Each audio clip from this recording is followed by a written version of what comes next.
You know the vibes. Welcome back to another episode of the Hoop Genius podcast, episode 501.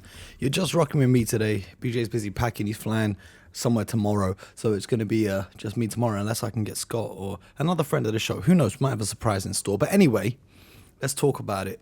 Game one of the Eastern Conference Finals, the Celtics, the Pacers. Now, I spent all day telling people that I think the Pacers can win. And I convinced myself that the Pacers could win this series.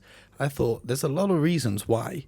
The Celtics love to shoot threes. The Pacers were the best team in the regular season at denying opponents from shooting threes and funneling them into the paint, and a whole host of other reasons. If you guys tuned in to my coverage of the game on BBC, you can check that out. If not, go back and watch it. It's on iPlayer, free if you're in the UK. If you're not in the UK, VPN. But anyway, game went to overtime. And honestly, I'm still not quite over how that game ended. Jaylen Brown hit a huge three from the corner to send this one to OT, and then in OT, the Celtics closed it out. But it's a game they should have won. They started out the game on an absolutely amazing 12-0 run. The defense was locked in. The Pacers could not hit a shot, and then the Pacers called a timeout, got back into the game. Now, if we look at the stat sheet for this one, for the Celtics, Tatum had 36, 12, 4, and 3 steals. Jaylen Brown had 26, 7, 5, 3 steals, 1 block. And when I read out stats, if I say 26, 7, and 5, that means 26 points, 7 rebounds, 5 assists. I don't like when people say assists before rebounds without clarifying it. Drew Holiday had his best performance for the Boston Celtics so far with 28 points, 7 rebounds, 8 assists, and 3 steals. Al Horford had 15 and 6 to go along with 3 blocks. And Derek White had 15 and 9 assists.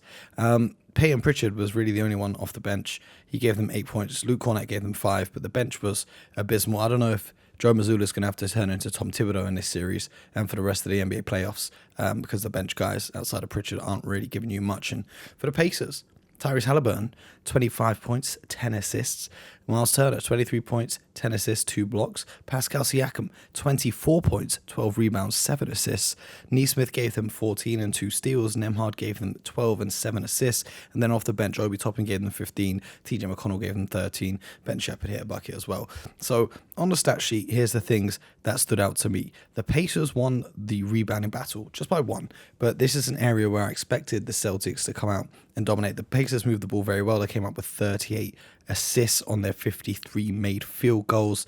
And honestly, the points off turnovers for the Celtics is what won them this game. 32 points off turnovers. If we look at the amount of turnovers that the Indiana Pacers ended up having in this game, they finished with 21 turnovers to 14 from Boston. Now, 14 from Boston is bad, but 21 from the Pacers is abysmal. And it was those plays in overtime, Drew Holiday forcing with his relentless defense, Tyrese Halliburton into a turnover. Jaylen Brown had some huge steals on the defensive side of the basketball. And I'm looking at this from a series perspective, and it's like, you expect the Celtics to have one game where they just don't show up, right? You saw that against Miami. You saw that against Cleveland. I don't think this was that game. I think the Pacers can cause a lot of problems, and I'll break it down for you. The Celtics are lacking Kristaps Porzingis, but even if they had Kristaps Porzingis, the Celtics have been the worst team in the NBA playoffs statistically at guarding the pick and roll. Their bigs can't operate in space when other teams spread the floor. So now, what are your options? You can't switch, because every time you switch, and the Pacers were targeting Horford for down the stretch in the fourth and overtime to get that switch and then create off the dribble, usually being a step back that you can't get out to in time to contest. So you can't switch. You throw 2 defenders at the ball. Tyrese Halliburton is that good of a passer. He'll find the open man. And the Celtics' rotations were slow. So what are you left with? You can't play drop coverage because they'll pull up and shoot. The pick and roll is going to be really tough, especially because Miles Turner is such a good three-point shooter. Now, because he's such a three-point shooter, Al Horford, he can't actually come across and double, because Miles Turner ended tonight, he had 3 of 4 from 3 on his way to 23 points, but he was really in his rhythm. And then he had a couple nice assists as well. He finished with 4 of them when he was playing out of the short roll, because, Luke Cornett, Al Horford would bite on his pump fakes from 3 because he's accurate from 3. And then also he can drive the lane or, cut to the basket on the roll. and get it done. So I think that the pick and roll is really an area the Celtics are going to have to come up with something. For the Celtics, I want to see them go with more small ball lineups. Jason Tatum at the 5 is something that intrigues me. Obviously, you get the size mismatch, but if you can avoid Derek White being switched on to Pascal Siakam, which was a mismatch that Siakam abused, then you are going to be in pretty good shape, because I think Tatum can play at the 5. He's played against the 5 against the Pacers in the regular season, and I think that's something to experiment with. The minutes without Tatum on the court were absolutely horrible tonight. Now, don't get me wrong, Jason made some really bad decisions down the stretch, especially in the fourth quarter, down the stretch late in the game. He took up like a tough, contested, fading mid-range 2 when they were down by 3 with 12 seconds left, and I was like, what the hell? And he was 1 from 7 from 3 until he went to a pick and roll with Derek White. Both defenders went with Derek White, who kicked it to Tatum from the top of the key, and he knocked it down. And that's just a thing about being a great player. You have to be able to make those shots, even if you haven't been making them all night long. And then Jaylen Brown, the Celtics down 3, the Pacers inbounding the ball, and everyone thinks, okay, cool, the Celtics are going to foul them, send them to the line, get the ball back. No, Jaylen Brown forces Siakam into the turnover. Then off the inbounds, Brown comes up, curls around Derek White, goes back to the corner. He gets a 3. Now look, he rips the ball across his body. Pascal Siakam should have fouled him then. He pump fakes, and then he goes up for the 3. Now, Siakam didn't foul because he didn't want to give up a 4-point play, which was probably a wise move because the Celtics would have won the game. But this was the game for the Pacers to steal. Game 1 on the road. And with it being so close, I know that's added motivation for the Celtics, but I'm looking at the adjustments of what they can make. And defensively, I really don't know, man. I think the series is going to be tougher than people think. I tweeted out today that I think the Pacers are tougher for Boston than the Mavericks will be for the Timberwolves. And we'll talk about the Mavericks and the Timberwolves later on pretty soon, because the game 1 of the Western Conference Finals begins tonight. But I just, Jason Tatum, he had a great game statistically, but this was not the Jason Tatum that we know. And he had some turnovers. There was one possession where he had Nembhard guarding him. He had Nembhard guarding him a lot in this game. When you've got Andrew Nembhard guarding you, go and get yourself to the block and go and get a bucket. He's standing at the top. He's calling Drew Holiday over to screen. And I'm like, why, brother? You're mad tall compared to Andrew Nembhard. Go to work if that's who they're going to guard you with, because Neesmith fouled out down the stretch. I mean, okay, cool. But the Celtics, they're now 73-20 on the year. They just have to go 7-6 the rest of the way to win an NBA championship.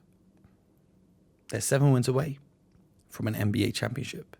Can they win 3 of the remaining 6 games in this series? And then can they win 4 of the 7? And a lot of that is going to be on the 3-point volatility. Celtics tonight from downtown, they shot 15 of 45. That's 33%. Now, we know the Celtics want to shoot at least 36% or better if they want to win games comfortably. So, a little bit worried. He can't rely on 3-point shooting. Porzingis will be back for game 4, apparently, according to Woj. But, I'm watching the playoffs. I'm watching the Celtics play Cornet, Hauser, and Pritchard all at the same time. There's got to be some sort of staggering with the lineups. And I said earlier, he's got to go Tom Thibodeau special. You might have to. The Celtics were way better at getting to the line. Now, they shot 30 free throws and made 24 of them. Meanwhile, the Pacers, they only really got 6 free throws in kind of regulation time. They went 9 of 10 from the free throw line. But the Pacers are a team that give up a lot of free throws because of their defense. They're stingy on threes. They make players take it inside to the paint, and that's why they give up a lot of free throws. And on the other end, they're not great at getting to the line as well. But the Pacers set the NBA record for field goal percentage in the game 6. And then tonight, they were shooting the lights out. At one point, I think it was halftime, they were shooting 67%. And it's like, bro, are you guys ever going to miss a shot? I sounded a little bit like Karl-Anthony Towns when I said bro there. Please forgive me. But yeah, so tough win for the Celtics. But those are the kind of games you need to win in the playoffs. And they'll take that and they'll learn from it. And they've got to figure out something they can do defensively. Okay.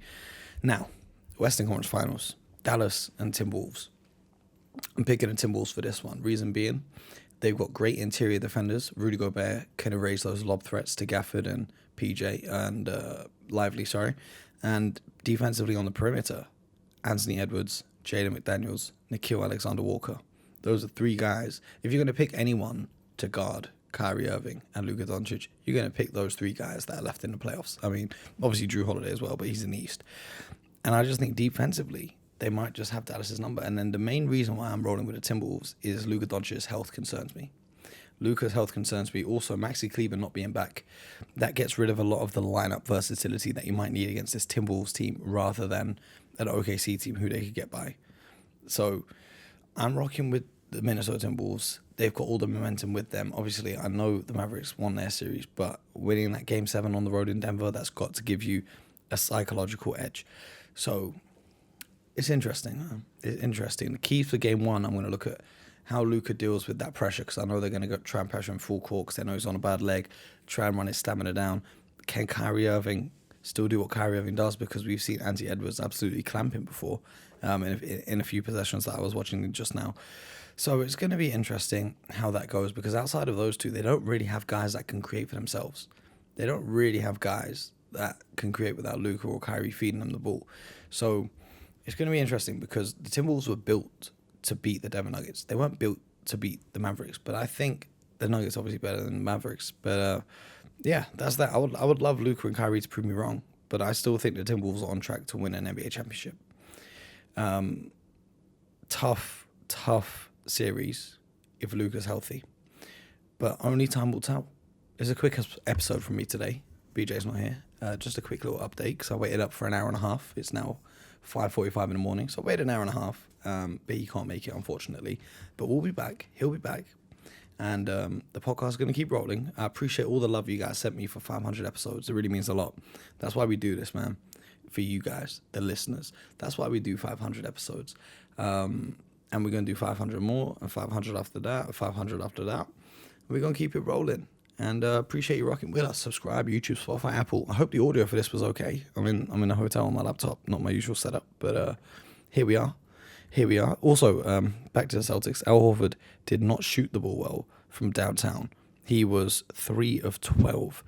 Jason Tatum 2 of 8. Jaylen Brown 1 for 4, but the one was the big one that saved the game. Derek White 3 for 8. Drew Holiday, he was good, 4 from 8. But the Celtics, you expect them to shoot better, and we'll see if they do in Game 2. And I think it's very important for Boston that they win big in Game 2. Now, the Indiana Pacers haven't lost at home since March 18th. You cannot afford to lose another Game 2, especially given how close Game 1 was. A foul call here, a loose ball there, Jaylen Brown shot missing. It was a game of fine margins. You have to win Game 2. You have to win it big, and you have to make a statement. That's the Hoop Genius Podcast. Make sure you subscribe, YouTube, Spotify, Apple, wherever you get your podcast from. And most importantly, until next time, get buckets.